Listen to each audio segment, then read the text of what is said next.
माँ, मुझे लगता है ना कि भाभी की तरह बच्चा होने के बाद मुझे भी नौकरी छोड़नी पड़ेगी। पर मैं नौकरी नहीं छोड़ना चाहती, मैं नौकरी करना चाहती हूँ। आपको तो पता है इस नौकरी के लिए मैंने कितनी मेहनत की है। मैं नौकरी नहीं छोड़ना चाहती। माँ, मैं नौकरी करना चाहती हूँ। अरे बेटी, तू परेशान क्यों हो रही है? तेरी माँ अभी जिंदा है और जब तक तेरी माँ जिंदा है तब तक तेरी पूरी मदद करेगी। तू भूल गई जब तेरा बच्चा हुआ था तो तेरी सास ने तुझसे किनारा कर लिया था और तुझे कितना परेशान करती थी। इसलिए तो बेटा मैंने तुझे यहाँ बुला लिया। अरे, तेरी माँ अभी जिंदा है और जब तक मैं जिंदा हूँ तुझे परेशान होने की कोई जरूरत नहीं है। तू पहले ना अच्छी हो जा, ठीक हो जा, उसके बाद फिर अपनी नौकरी ज्वाइन कर लेना, ठीक है? अरे मेरी बच्ची, मायका और ससुराल एक ही शहर में होने का थोड़ा फायदा तो होना चाहिए, है ना? लेकिन माँ, आपसे तो अपने ही काम नहीं होते। आप मेरी गुड़िया को कैसे संभालोगे? आप तो अपने ही काम नहीं करते, फिर आप गुड़िया को। अरे मेरी बच्ची, तू चिंता क्यों कर रही है? क्यों परेशान हो रही है? तेरी भाभी है ना, जहाँ वो अपनी बच्ची को संभाल रही है वहां तुम्हारी बच्ची को भी संभाल लेगी। तू परेशान मत हो। और वैसे भी जूही 3 साल की हो गई है, स्कूल जाने लगी है, तो उसके पीछे तेरी भाभी को कोई काम नहीं है। पूरा दिन घर में पड़ी रहती है, तो तेरी बच्ची को भी वो संभाल लेगी। तू चिंता मत कर।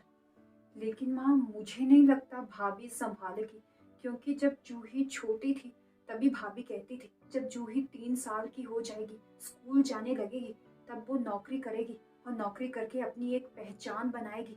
मुझे नहीं लगता कि भाभी। अरे बेटी, तेरा भाई है ना, वैसे भी तेरा भाई मेरी सुनता है, अपनी बीवी की नहीं सुनता। उसे दफ्तर से आने दे, मैं उससे बात करूंगी। अगर वो अपनी बीवी से कहेगा तो वो तेरी मदद जरूर करेगी, ठीक है? तू चिंता मत कर, परेशान मत हो। हाँ हाँ माँ, आप भाई से बात करना।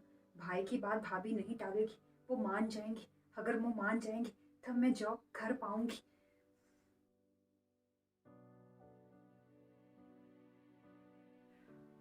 अरे बेटा, आ गया तू?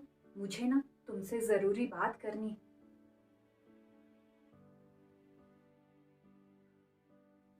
अरे बेटा, वो क्या है ना, तेरी बहन को नौकरी करनी है। बस उसे एक ही चिंता खाई जा रही है, उसकी बच्ची। तो अपनी बीवी से कह कि उसकी बच्ची को संभाल ले, तो कल से वो नौकरी ज्वाइन कर लेगी, ठीक है? तू ना अपनी बीवी से बात कर ले। हाँ ठीक है माँ, मैं प्रिया से बात करता हूँ।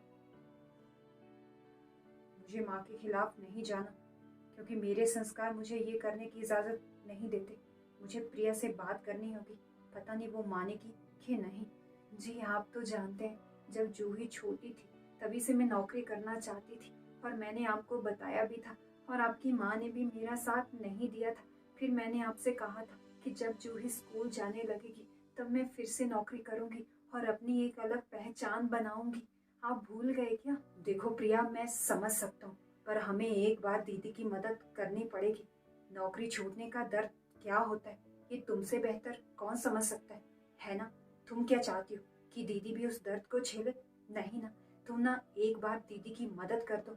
मैं तुमसे वादा करता हूँ, जब दीदी की बिटिया बड़ी हो जाएगी, स्कूल जाने लगेगी, तब तुम नौकरी कर सकती हो। तब मैं तुम्हें नहीं रोकूंगा, तुम जो कहोगी मैं वैसा ही करूंगा। मैं तुम्हारे आगे हाथ जोड़ता हूँ, एक बार दीदी की मदद कर दो।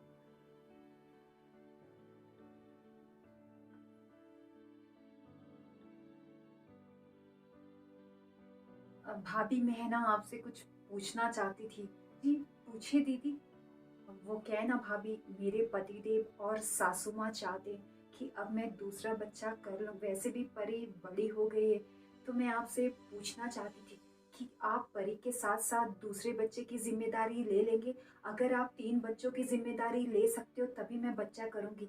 आप मेरे बच्चे को संभाल तो पाएंगे ना? आप मेरे दोनों बच्चों की जिम्मेदारी ले लोगे ना? 2 बच्चों को संभालते संभालते मेरी हालत खराब हो गई, ऐसे में तीसरा बच्चा, मैं तो और परेशान हो जाऊंगी। अरे बेटा, तुमने ये बिल्कुल सही कहा, तू कर ले दूसरा बच्चा। वैसे भी परी अब बड़ी हो गई है, उसे भी भाई की जरूरत है। और वैसे भी जूही काफी बड़ी हो गई है, वो खुद का ध्यान रख सकती है।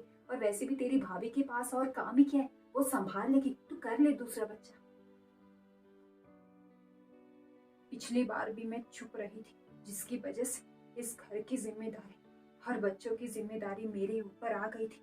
फिर भी इन लोगों ने मेरे प्यार मेरे सहयोग की कदर नहीं की, मेरे भोलेपन का फायदा उठाया। पर अब मैं चुप नहीं रहूंगी। अब चुप रहने से कुछ नहीं होगा। दीदी, आप चाहे दूसरा बच्चा कीजिए, चाहे तीसरा या चौथा, मुझे पूछने की जरूरत नहीं है। आपको अपने बच्चों की जिम्मेदारी खुद लेनी है ना, तो फिर मुझसे पूछने की क्या जरूरत है। हाँ, परी की जिम्मेदारी मैंने ली थी, उसका मैंने सहयोग दिया था, पर इसका मतलब ये नहीं कि आपके दूसरे बच्चे की जिम्मेदारी भी मेरी होगी। दीदी, आपको अपने बच्चों की जिम्मेदारी खुद ही लेनी पड़ेगी। जैसे आपकी सास आपका सहयोग नहीं करती, वैसे मेरी सास मेरा भी सहयोग नहीं करती। कितना भी काम कर लूं, फिर भी हमेशा मुझे ताने मारती रहती हैं। अगर आपसे नौकरी नहीं होती तो छोड़ दें, पर मुझसे अब कोई उम्मीद मत पालिएगा। खुद को आपके लिए जितना कुर्बान करना था उतना मैंने कर दिया। अब मैं खुद के साथ और अन्याय नहीं होने दूंगी। अब मैं भी नौकरी करूंगी और अपनी एक अलग पहचान बनाऊंगी। मैं आपके बच्चों की जिम्मेदारी नहीं ले सकती। अरे अनिकेत, देख, तेरी बीवी कैसे घर की जिम्मेदारियों से भाग रही है। अभी का अभी उसके पास जा और उससे बोल कि अभी का अभी मुझसे और मेरी बेटी से माफी मांगी, नहीं तो मुझसे बुरा कोई नहीं होगा। माँ, बस करो, अब और नहीं। प्रिया ने इस घर की जिम्मेदारियों से मुंह नहीं मोड़ा है। उसने इस घर की जिम्मेदारियां बखूबी निभाई है, परी को संभाला है। उसने आए 3 सालों में बच्चों की जिम्मेदारियों के साथ साथ इस घर की जिम्मेदारियों को भी बखूबी संभाला है। ये आप दोनों भली भांति जानते हैं। और मैं भी वो नौकरी करना चाहती तो कर सकती थी, पर उसने नहीं की और ना ही आप दोनों से इसकी शिकायत की। दीदी, आपको पता है, वो पहले ही जॉब करना चाहती थी और कर भी सकती थी, पर उसने आपकी बेटी की मदद की। अपने 3 साल आपकी बेटी को दे दिए। वो जॉब करना चाहती थी, अपनी पहचान बनाना चाहती थी। उसने घर की जिम्मेदारियों के साथ साथ आपकी बेटी की जिम्मेदारी भी अच्छे से संभाली। पर अब मैं ऐसा नहीं होने दूंगा। अब मैं उसके फैसले में उसके साथ हूँ। दीदी, आपके बच्चों की जिम्मेदारी आपकी और आपके परिवार की है, ना कि प्रिया की। पता नहीं बहू ने मेरे बेटे के ऊपर क्या काला जादू कर रहा है। अब वो मेरी सुन नहीं रहा।